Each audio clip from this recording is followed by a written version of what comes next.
Viewers நாங்களோட Lakshmi நீங்கள் பார்த்துருக்க 0 லக்ஷ்மி. சாரிங்க, இந்த அப்டேட் நான் லேட்டாக தான் பார்த்தேன். எப்போ ட்ரெண்டிங் நம்பர் 1 ஆனாங்க அப்படிங்கிறத நான் கவனிக்கல. பட் இந்த முறையும் மீண்டும் ப்ரமோ போட்டாவே மகாநதி ட்ரெண்டிங் நம்பர் 1 அப்படிங்கிற ஒரு விஷயம் தான். கிட்டத்தட்ட 50,000 லைக்ஸை நெருங்குறாங்க. அது மட்டும் இல்லை, கமெண்ட்ஸுமே பார்த்தீங்கன்னா ஒரு 1000 பக்கம் 910. ஸோ 1000 பக்கம் வரப்போகிறாங்க.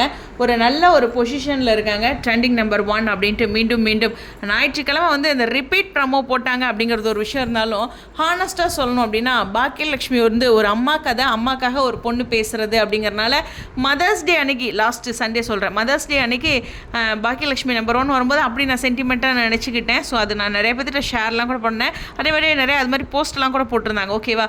ஸோ அந்த மாதிரி ஒரு விஷயம் தான். சரி, அடுத்து 2வது இடத்துலையும் சிந்து பைரவி, 3வது இடத்துல ஐயனார் துணை அப்படின்ட்டு பேக் டு பேக் வந்து ட்ரெண்டிங் டாப் 3யுமே வந்து விஜய் டிவி பிடிச்சிருக்காங்க.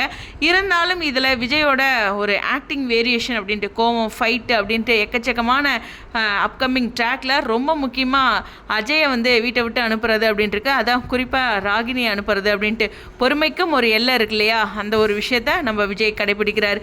ஸோ அப்கமிங் பயங்கர அதிரடியான அந்த ஷூட்டிங் ஸ்பாட் அப்டேட்டில் தெரியுது. எனிவேஸ் வெயிட் பண்ணி பார்ப்போம். முதலிடத்துக்கு இதோ சந்தோஷத்தோட உங்களுடைய கருத்துக்கள். ஸ்டேடியம்.